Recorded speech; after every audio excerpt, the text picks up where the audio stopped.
up, Wedding Nerdigans? This is the one and only Packer Girl 89, and today's hashtag Book Nerdigan discussion is Angel Fire by L.A. Weatherly, which is the second book in the Angel Burn series. If you have not read Angel Burn, Angel Fire, or have watched my Book Nerdigan discussion on Angel Burn, then why the commie and RCS are you here? Seriously. Go read the books and watch the video, and then come here so we can talk about it. Because otherwise, you're not going to understand a single thing I'm saying. And yes, this series is part of the hashtag AngelReadAthon, so I'm definitely going to probably be coming back to this series when I get to my Book Nerdigan rant, which I don't know when's going to happen. But we'll figure. I'm getting there. I'm getting through my Angel books. So here's the cover, and we see Willow in this dress, and I love it. So, and she has her short hair because she gets her hair cut, and I love the writing on here as well, how it's written. It's very cool. Anyway, so let's get to it. And something I definitely like about this book is that with this prequel, we meet Seb. We get a new character. We meet Seb, or Sebastian, who is another half angel. And basically, I love that Seb is such a book nerdigan. It's awesome. Instead of stealing like electronics and shit, he steals books. So I like that.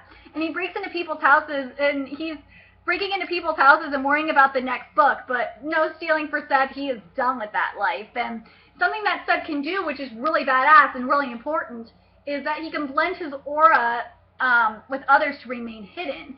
And Seb's mother died when he was 5 years old, and then we get to Willow, the first chapter, where it's Willow and Alex are still in the motel that we last saw them at, and Willow cuts her hair short and dyes it like this reddish gold because she's seen everywhere and she's known for her blonde hair, so long blonde hair, so that's why. And everyone calls Willow's attempt to close the gate a terrorist attack. And Willow's angel also has the same haircut as her, and you know, they got busted. And the Church of Angels quote unquote Church of Angels people, as far as we know, light her childhood home on fire with no survivors, and bodies of 2 women have been found. But it seems so convenient. So Alex had Willow reach out to her mom, and she is okay, and same with Aunt Jo. And yeah, it has to be the CIA, right? We'll see.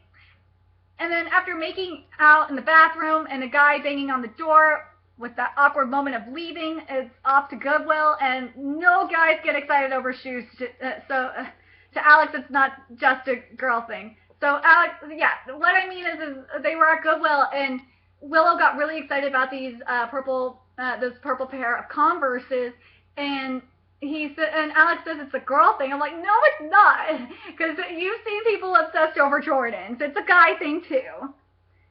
And Willow has a premonition of a rock concert and 12 angels being destroyed in Mexico, and another boy who wasn't Alex that Willow wanted so badly, and we don't know who it was.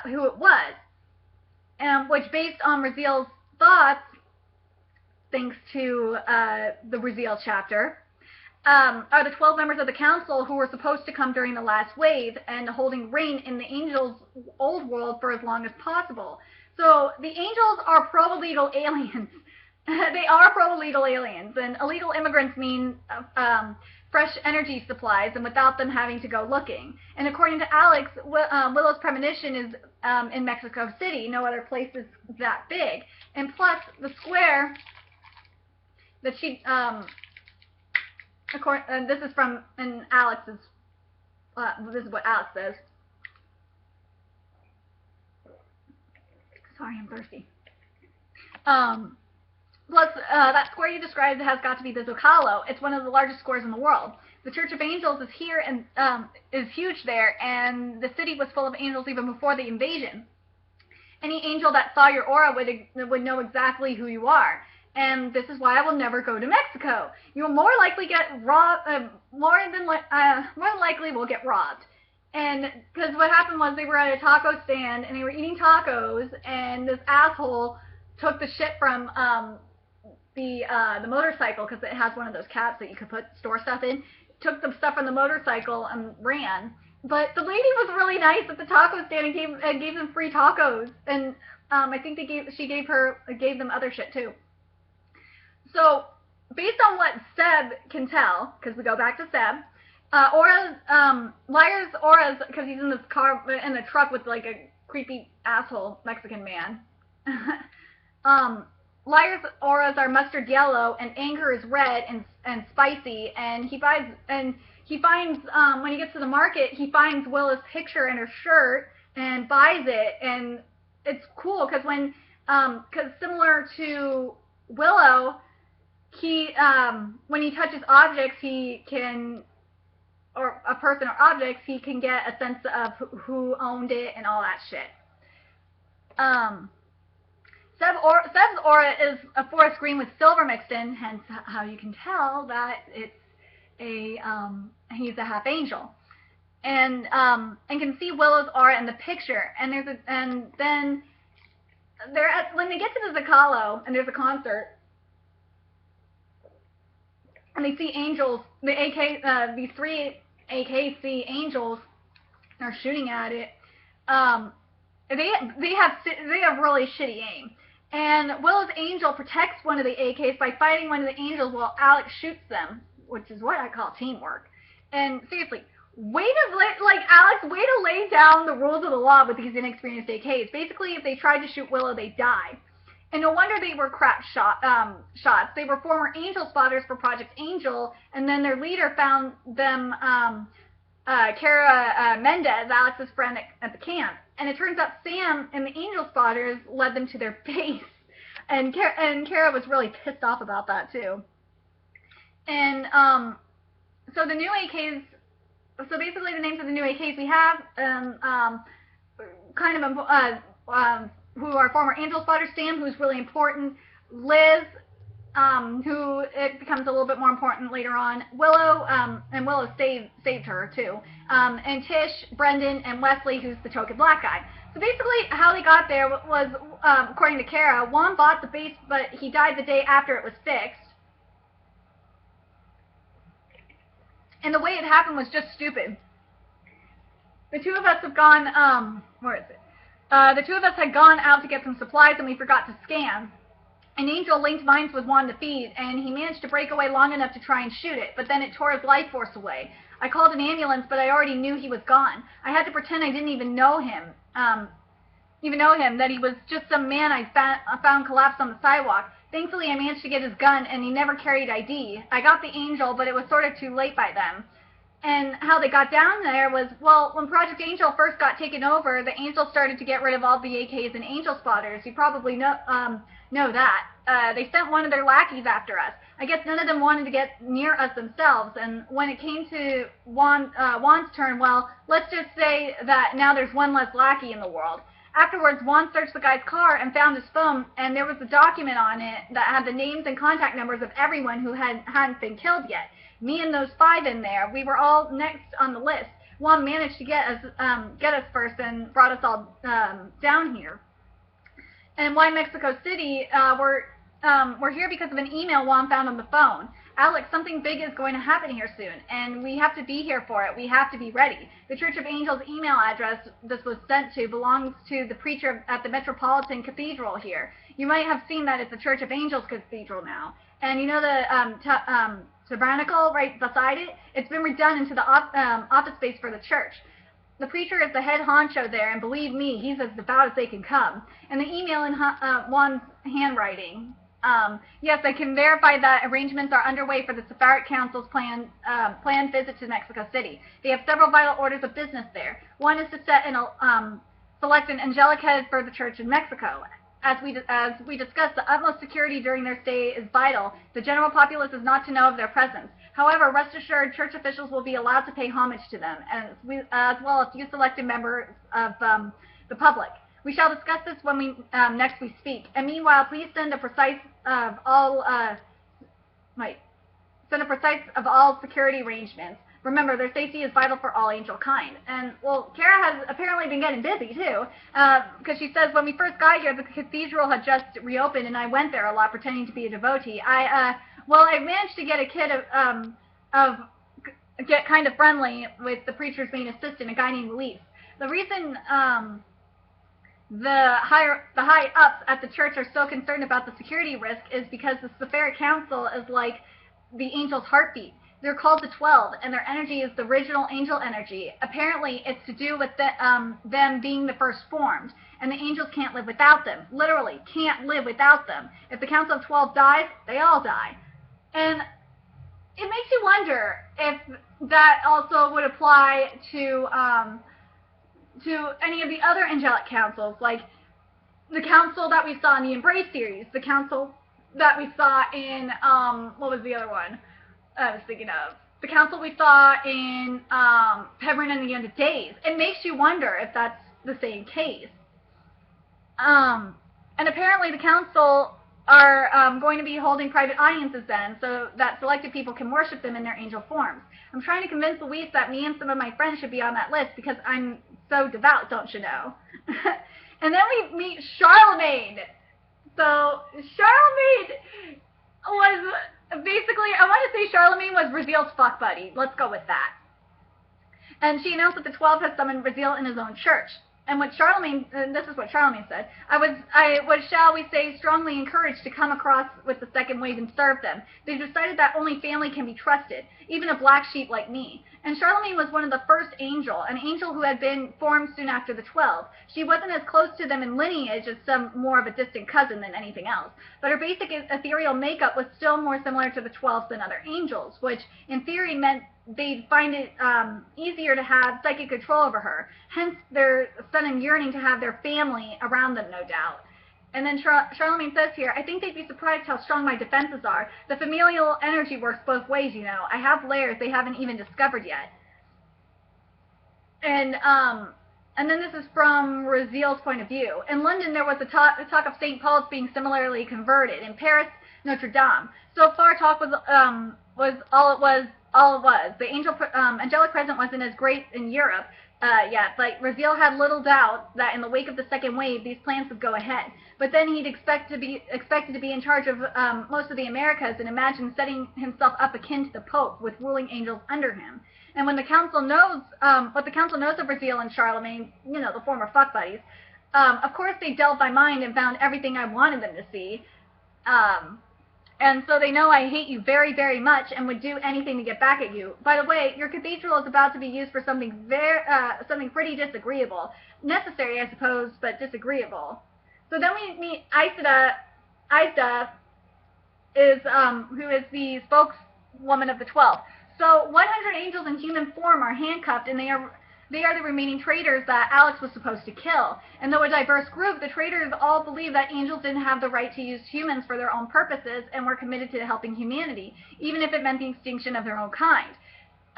Raziel had gotten their names by chance over a year ago from a rogue who had been captured and had then turned in the others to save himself. Raziel had him killed anyway, of course, but it had been very useful meeting all the same. And it makes you wonder with this, that wouldn't you think the council would be on the marshalling angel side? Like, I understand they're trying to protect angel kind, but they are supposed to protect humans too, all the same. So the council has a mental hold on the traitors, and how they kill them is really fucking disturbing. So the council has a mental hold on the traitors and forced them into their more vulnerable divine forms. And the council destroyed each of the traitors' hearts, basically, the halos, basically their hearts, one at a time. With each death, the 12 became stronger. Then after the last traitor was destroyed, they shifted into their divine forms. And the divine bodies of the first form were, from Raziel's point of view, the divine bodies of the first form were painfully bright, their features impossible to make out as they burned blue-white before the audience. A thought came like psychic thunder, 12 voices speaking at once. This is how we deal with traitors. We are sure you all understand. That's a way to scare all the first waivers, that's for sure. Then the 12 goes back to their human forms and single out Raziel by psychically pinning him down for a 30-minute meeting, which basically was summed up by Charlemagne. they told you about their plan to only recognize those angels in power who they've appointed themselves. Raziel and then Raziel says, and those and basically Raziel, and those they don't recognize will be dealt with as traitors. And then the council had apparently known about his scheme for months, and they'd informed him that plans were already in place for them to make a state visit to Mexico City soon, where they'd appoint an angel of their choosing to be head of the new cathedral there. But then once they returned, they'd decide his fate. The implication was clear. He should spend the time in the interim mulling over his wrongs and deciding whether or not he wanted to be their poodle for the rest of eternity. And then Charlemagne says here, well, are you going to toe the line? Enough of these games. Raziel rose in a quick motion. He gripped her head in his hands and kissed her harshly, shoving her up against the wall. Open to me, he thought. Her arms twined around his neck as she responded. And using the connection their past history gave them, he delved deeper in her mind, probing her roughly. Fuck. Such a phrasing right here. Phrasing. Boom. Her arm, he could feel her slight tremor as she allowed him in, opening up layer after layer to him until there were no more to be explored.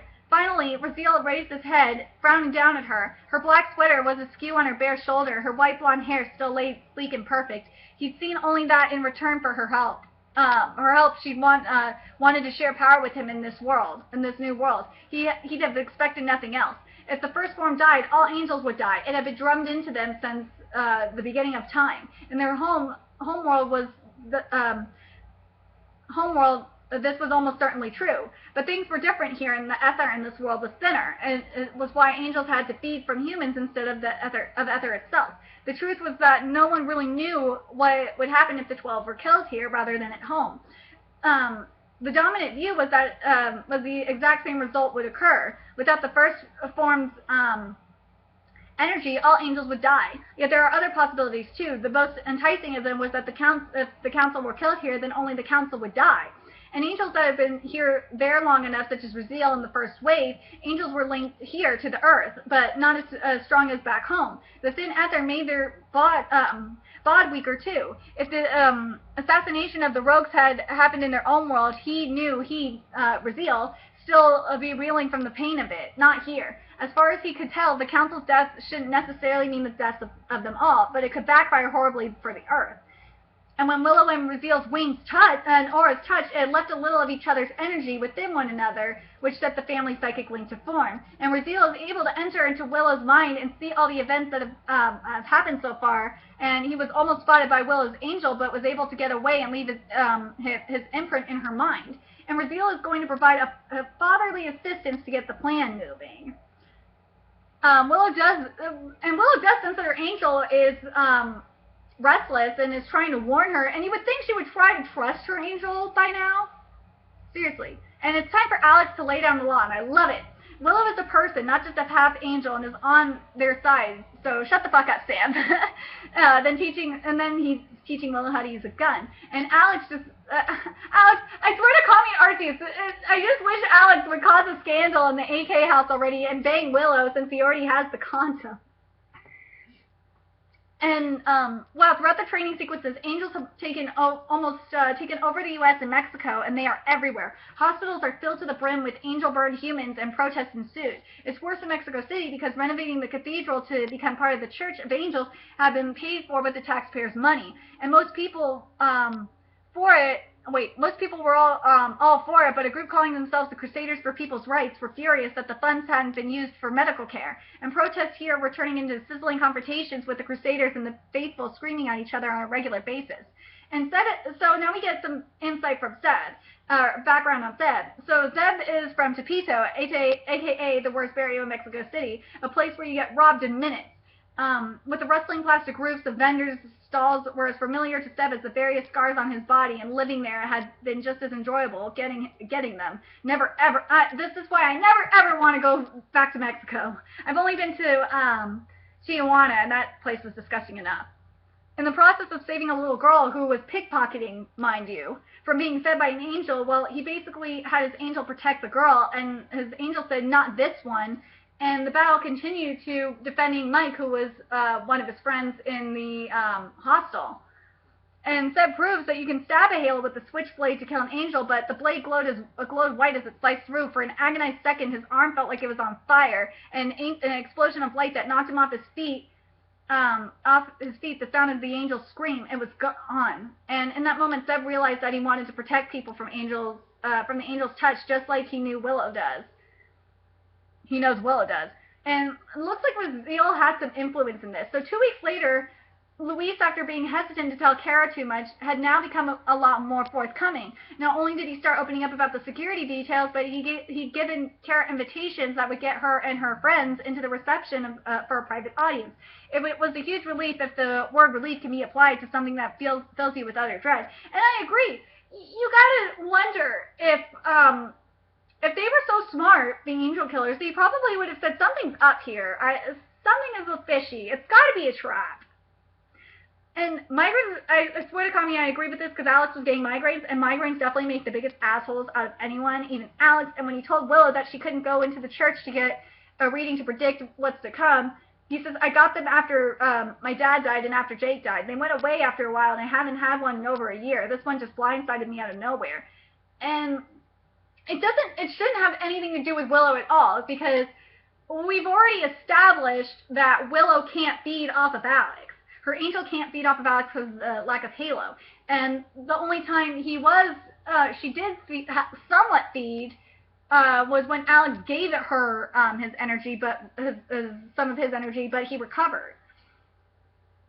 Let's see. And Alex says, Willow, no, don't even think about it. It's got nothing to do with you. I started getting them years ago. And Willow's angel won't be contained anymore and is released for a second, so her inner angel has a mind of her own. Well, yeah, it kind of does. And Noah, you have been replaced by Jenny. And damn, does Raziel love feeding off of her. And Charlemagne feeding on Luis several times is behind the change of heart. Though the two dimensions had split off from each other eons ago, the human and angel worlds had once been one and the same, and this meant the 12, as first formed, had links to this world's energy. On its own, the fact didn't worry him over much. The possible cost to the human world after the council's death had always seemed a low risk to him. It was the angels linked to each other that was the main issue. But now there was this mad plan of theirs to use their connection with the Earth's energy to bond with it and calm down places that felt fuzzy to angels, so that angels around the world would be more inclined to resist their baser urges. And well, Kara confirmed that she had a crush on Jake, and she wouldn't mind getting with Alex if things don't work out with Willow. And the team's first hunt in Chapultepec Park, I totally butchered the name, but I don't fucking care. Chapultepec Park.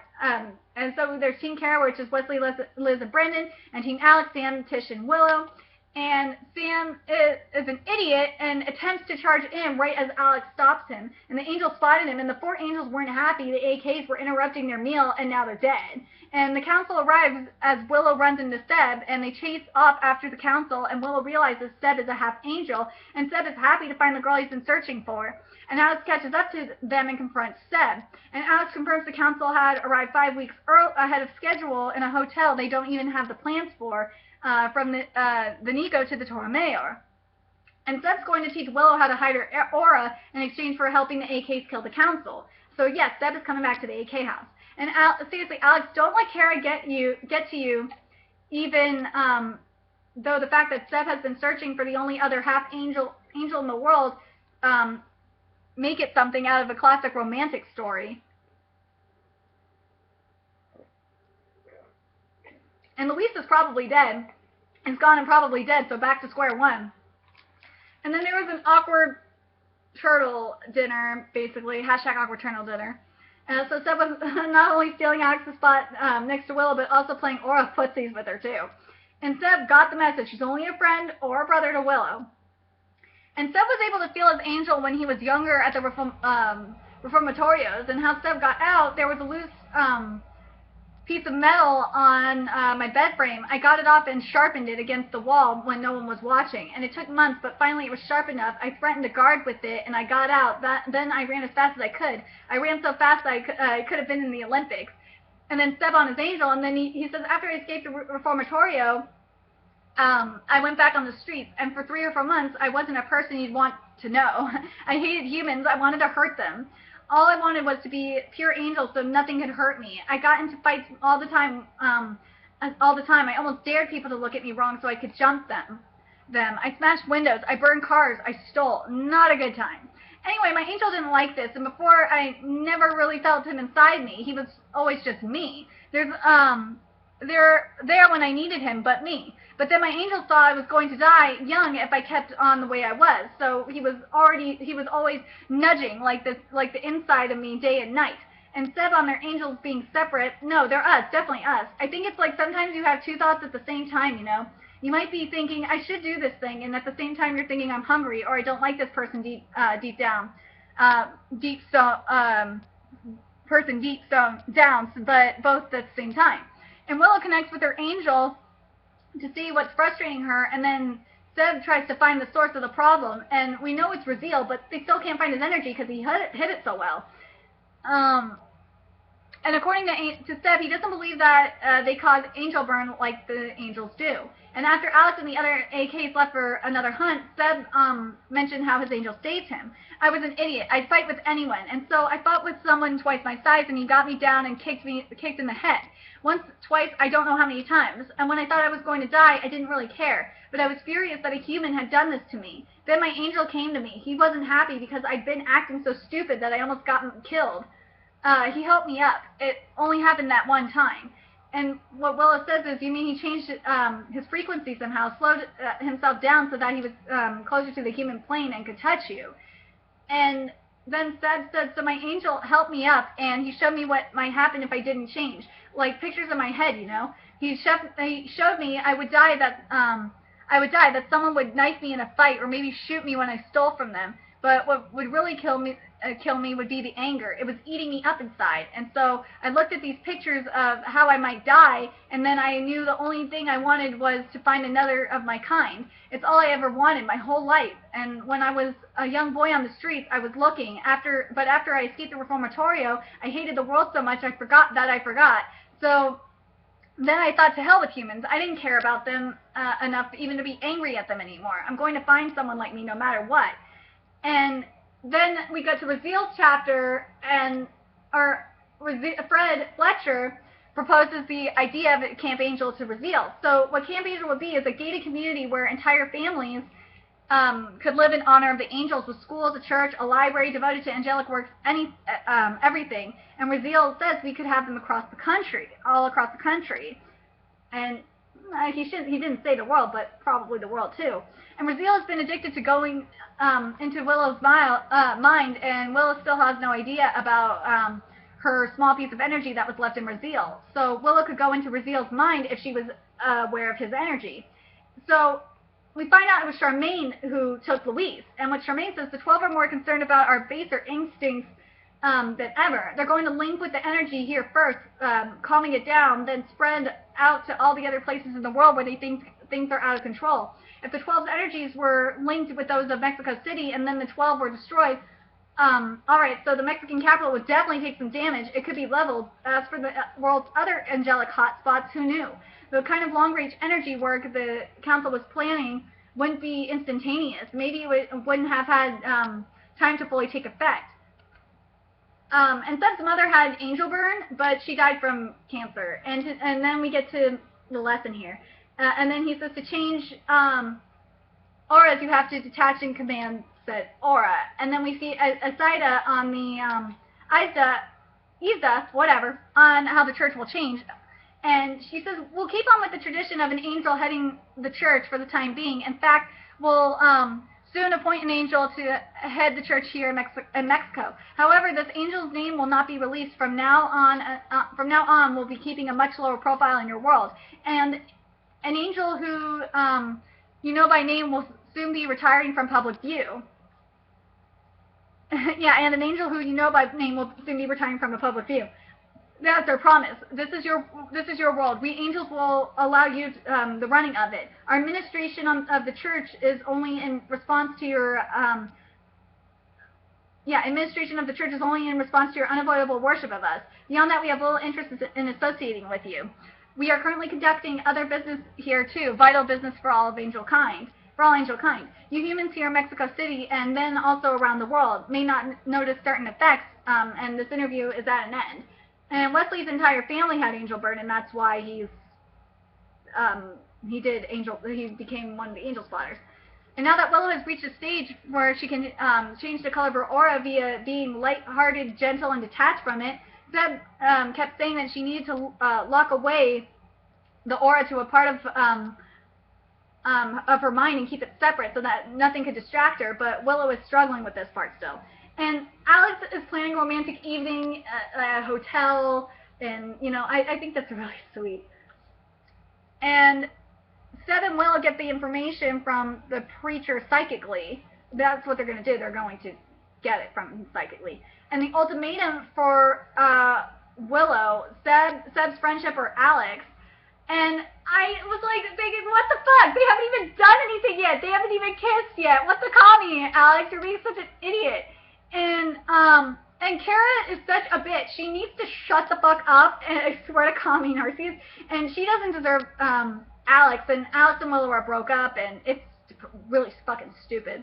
And the news in the angel community was that the council had recently appointed Tyrell to run the Church of Angels in Mexico, an angel who had been hated adversary of Raziel for eons. And Seb sees that Alex is damaged, and this is when they get to the church and believes it's caused by Willow, but it really isn't. And they ran into Seb's old crew, and it's awesome that Mike is from Sacramento or Sacktown, because that's where I'm at right now. And damn it, it's the wrong preacher that's there, because the other preacher is sick. It's like, oh fuck. And then after they are blessed and head into the offices, the terrorist attack happens, and LDF is dying, fighting for doctors, not angels, and then a bomb explodes, and Mike is dead, and the preacher is dead, and the gray man in the suit that was being blessed is dead. And then the protesters chant, LDF is dying, let the angels die too. And then more bombs, and now it's the time to head into the offices, and Willow grabs the file, and then she and Seb hightail out of there. And it takes bombs going off for Alex to realize he's a fucking idiot. And Alex has a run-in with Sophie, and Wesley loses feeling in his arm, and an angel ripped the life force out of his arm. And so they got to Seb and Will went to the Tepito marketplace, and the place where you can buy drugs, weapons, or the end of someone's life. I liked how that was described. That's kind of funny. And Seb on the files Willow stole. Wait, so here it is. Seb sees Saint Santa Muerta, Saint Death, and many people here worship her. At least she's not wearing angel wings yet. And Sophie gives Alex a USB that has all the details for the event, as well as 10 VIP passes to the reception, and they'll get them onto the top of the Torre Mayor. And Alex is going to go look for Willow, thank Commie Narcissus. And Willow and Seb hide out of one of Seb's old hideouts, a space under a church.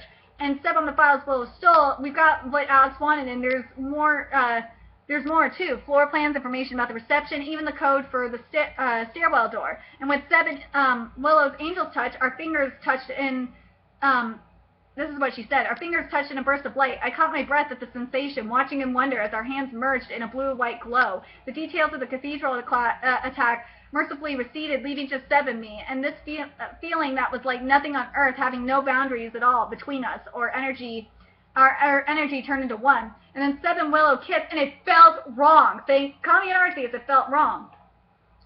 And Willow knows her touch might hurt Alex, but the thing is that it shouldn't hurt Alex, because the migraines were there before.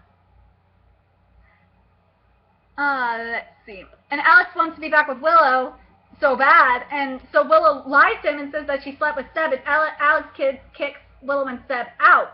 And Sophie's proposal was a new headquarters for the AKs, and it's fully stocked with the survival gear and weaponry with the addition of holographs for training. And then Kara kissed Alex, and it felt wrong too, and then Raziel killed Sophie. which was fucking crazy. This shit is a trap, man. And Willow Willow realized that Raziel was in her mind and invaded his mind, and she told Alex that if the council dies, millions of humans will die. And Alex tries to stop the attack from happening, and Kara decides, fuck it, put the gun in Willow's jaw, locked Seb and Willow and Alex, and took the gun in the basement and took the gear running.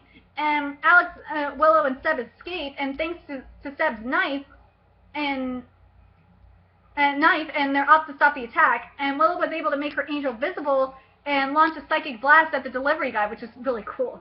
So the 12 bust Charlemagne and Raziel. That was so awesome.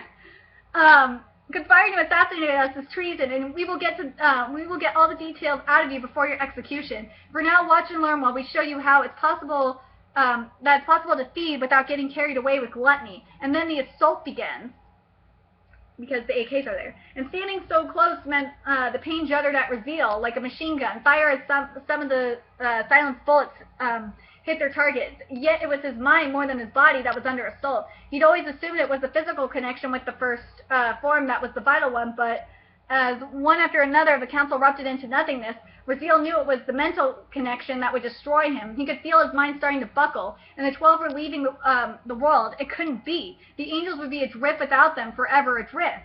And Raziel is now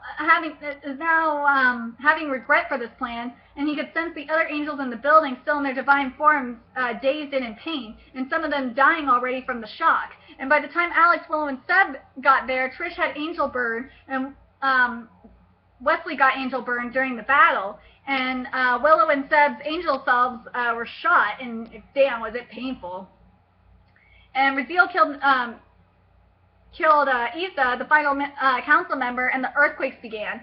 Alex and I, this is what Willow said. This is what Willow says here. And Alex and I always wondered what would happen if my angel self was injured. As it turned out, it felt like being smashed over the head with a hammer. With every bullet my angel took, the force of it slammed through my skull until I thought it was going to splinter. And then Willow and Seb make their angel solo to carry them, this was really awesome, to carry them, Alex, Liz, and Sam down. And according to Raziel, half the angels in the world are dead and attack them in angel form. But Willow shot him with a gun and startled him enough, because Raziel was in her mind so much she knew that she wouldn't shoot, or that's what he thought. Let's see.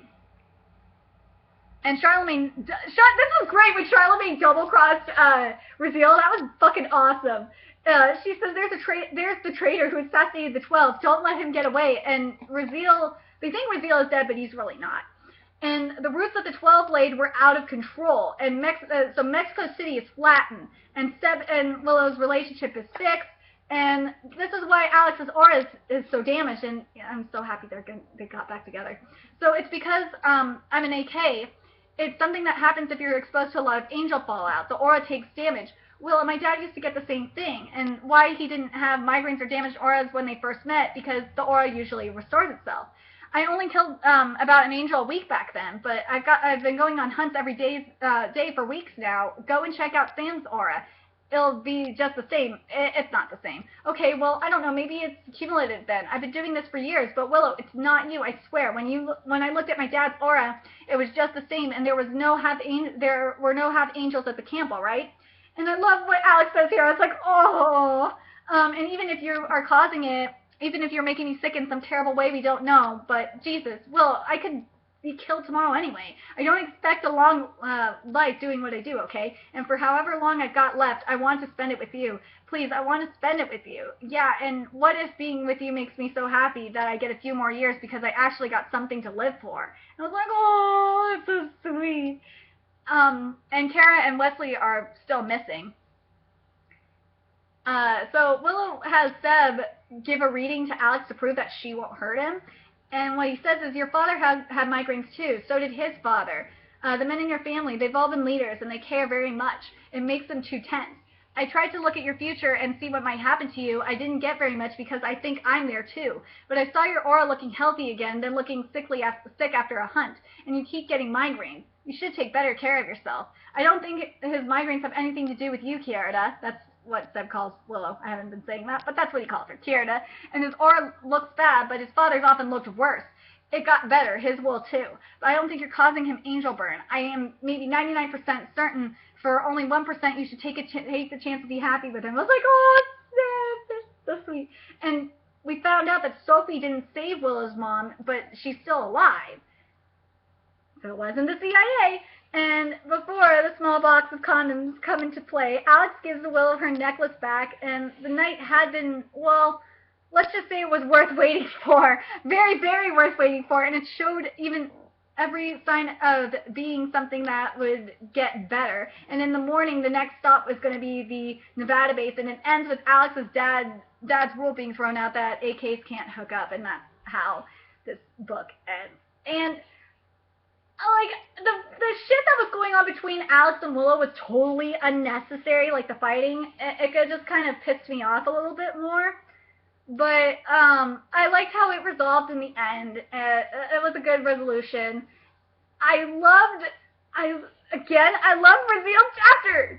Raziel's chapters are so good. He's like one of my favorite villains in all of the #AngelReadAthon. He is way up there with Samuel in the Embrace series, for sure. He is so fucking manipulative and shit.